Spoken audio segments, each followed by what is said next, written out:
اچھا، on line income آج کل فری لانسنگ ہے، یوٹیوب ہے، فیس بک، ٹک ٹاک اور اس طرح سے جو ارننگز آ رہی ہیں، جی، اس کے بارے میں شریعت کا کیا حکم ہے؟ کوئی بھی انکم ہو اس کے لیے حلال اور حرام کا فارمولا موجود ہوتا ہے۔ اگر آپ کی انکم اس تھرو آ رہی ہے کہ آپ کسی حرام کام کے معاون، مددگار یا ہیلپر بن رہے ہیں، ٹھیک ہے تب تو وہ انکم ٹھیک نہیں ہے۔ جی، اگر صحیح اس ہے۔ میں کسی بھی حرام کام کے آپ ہیلپر نہیں بن رہے، معاون نہیں بن رہے، تو وہ انکم آپ کے لیے حلال ہے۔ ٹھیک ہے جو جنریٹ ہو رہی ہے تو اس میں دیکھنا پڑے گا، وہ جو ایڈ لگاتے ہیں یا اشتہار، جو بھی آپ میرے سے بہتر سمجھتے ہیں کہ کیا کیا چیزیں وہاں ہوتی ہیں، وہ اگر حرام کام ہے، ہم مسلمانوں کے لیے وہ جائز نہیں ہے، ان سے جنریٹ ہو کر ہمارے پاس انکم آ رہی ہے، تو پھر ہم اس حرام کام کے معاون ہیں، تو ٹھیک پھر ہے ہمیں وہ انکم نہیں لینی چاہیے، چاہے وہ کسی بھی چینل سے آ رہی ہے یا کسی بھی پلیٹ فارم سے آ رہی ہے۔ ٹھیک ہے ادروائز بالکل جائز ہے۔ جب آپ خود کام کر رہے ہیں، اس میں دو نمبری نہیں کر رہے، آپ کسی کو دھوکہ دہی نہیں کر رہے، کسی کو چیٹ نہیں کر رہے، جی تو آپ کی وہ انکم حلال ہوتی ہے۔ اصل وہ ذرائع آمدنی دیکھے جاتے ہیں کہ کہاں سے جنریٹ ہو کر آپ کے پاس آ رہی ہے۔ ٹھیک ہے۔ جی، اسٹاک مارکیٹ ہے یا پھر کوئی شیئرز پرچیز کیے ہوئے ہیں، تو اس پر زکوٰۃ کیسے کیلکولیٹ کریں گے آپ؟ وہ یہ ہے کہ سال گزر جائے گا تو آپ نصاب دیکھیں گے کہ آپ کے پاس کتنے شیئرز ہیں، ان کی اصل مالیت کتنی ہے، اس وقت کتنے کے ہیں۔ بالفرض آپ نے جب خریدے تو وہ 1 کروڑ روپے کے تھے، جب سال گزر گیا تو وہ 1 کروڑ کے ہیں، 90 لاکھ کے ہیں، 1 کروڑ 10 لاکھ کے ہیں، ٹھیک ہے۔ تو جتنے کے ہوں گے وہ اس پر اگر وہ صاحب نصاب رہتا ہے تو پھر زکوٰۃ دینا پڑے گا۔ کرنٹ اس وقت جو جی ایسٹس ہوں گے اس کے بالکل بالکل کرنٹ۔ ٹھیک ہے۔ کرپٹو کرنسی یا بٹ کوئنز وغیرہ جی، جن کا کوئی ابھی تک فزیکل وجود نہیں ہے، جی، ٹھیک ہے، اس پر زکوٰۃ کا کیا حکم ہے؟ اس میں علماء کی دو رائے ہیں۔ ایک رائے یہ ہے کہ یہ جو کرنسیز آئی ہوئی ہیں نئی مارکیٹ میں، ان کا آپ کے پاس قبضہ نہیں ہے۔ ٹھیک ہے جب قبضہ نہیں ہے، ملکیت ہی ثابت نہیں ہو رہی، تو زکوٰۃ نہیں ہے۔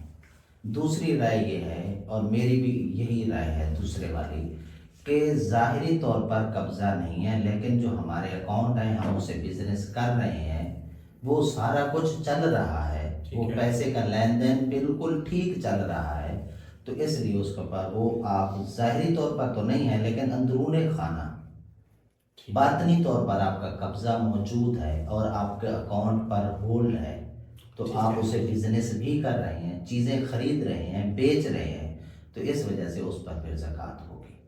لیکن اگر کل کلاں اچانک سے اڑ گیا، جیسے پرپال پہ بھی آیا تھا، اس سے ہم پیسے یوز کر رہے تھے، سارے معاملات تھے، اچانک سے پتہ نہیں چلا اڑ گیا، تو پھر کیا ان معاملات میں ابھی کنفرم نہیں ہے کہ ہو سکتا ہے کل اڑ بھی جائے؟ جی بالکل۔ تو کیا اس معاملے میں بھی یہ جائز قرار دیا جائے گا؟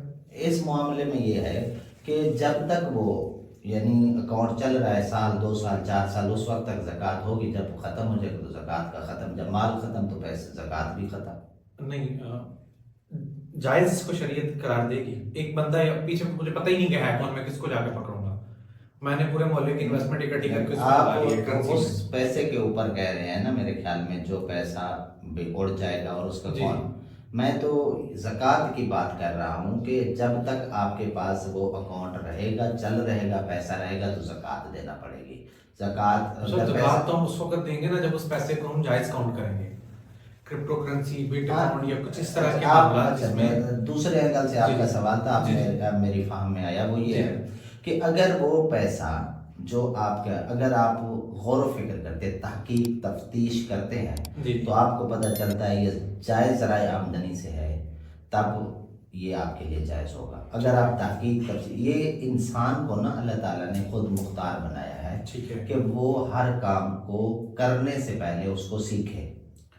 نمبر 2، سیکھنے کے ساتھ ساتھ اس کی تفتیش کرے، یہ اس کے پیچھے آمدنی کے ذرائع کیا ہیں۔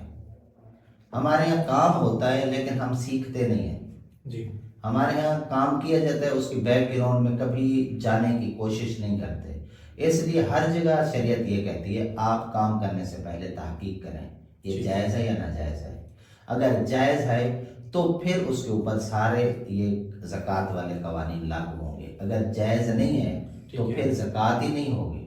اگر ایک کپڑا پلید ہو گیا ہے، آپ اس کو ایک پیشاب سے یا پلید پانی سے دھونے کی کوشش کریں گے، تو وہ کب پاک ہوگا؟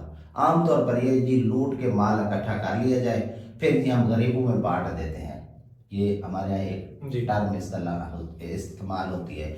تو میری گزارش یہ ہے جن سے لوٹا ہے وہ کیا حلال تھا؟ وہ تو حرام تھا، پھر آپ اس حرام مال کو خیرات کر رہے ہیں اور اللہ سے امید رکھ کے بیٹھے میں جی غریبوں کا بنایا بڑا ہیلپر ہوں۔ تو اللہ کو نہیں پتا کہ یہ مال کہاں سے آیا ہے۔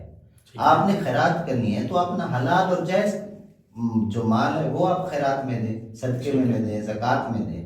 تو یہی گزارش ہے کہ آپ انسانی طاقت کے مطابق آپ مستحق کی بھی تفتیش کریں، ٹھیک ہے، ذرائع آمدنی کی بھی تحقیق کریں، وہ مال کہاں سے آ رہا ہے اور کون سے ایڈ لگ رہے ہیں، یہ سارا کچھ تحقیق کر کے ذرائع آمدنی کے لیے اس کا فزیکل وجود ہونا ضروری ہے یا اس کے فزیکل وجود کے بغیر بھی کام چل جائے گا؟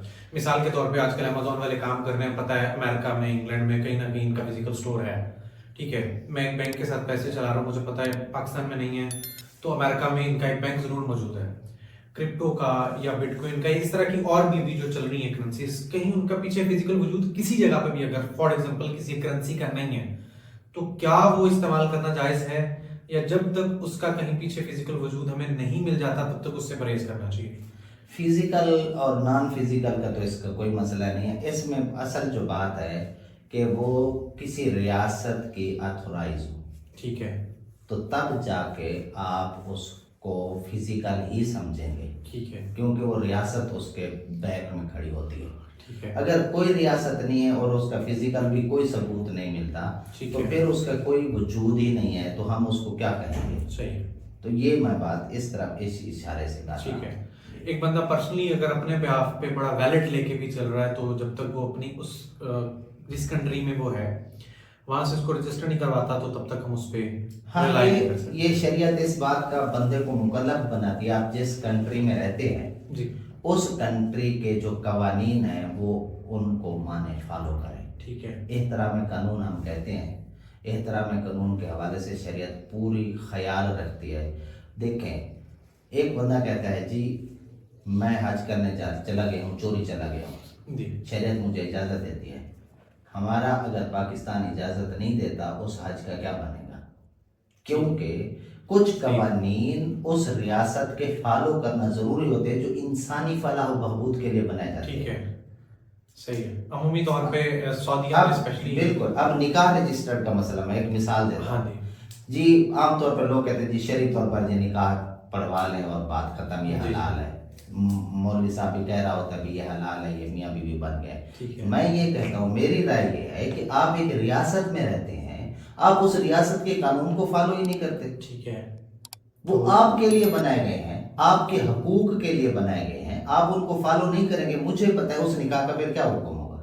صحیح ہے، سمجھ گیا، وہ آف ریکارڈ ہو گیا ہے، آف ریکارڈ سے عورت کو کوئی حق نہیں ملنے والا، یہ ظلم اور زیادتی ہے۔ جیسے آف شور کمپنیز آئی تھی، ہاں جی، آف شور جو ہے تو آف شور نکاح بھی ہیں، ٹھیک ہے، تو یہ والی بات ہے یہاں پہ۔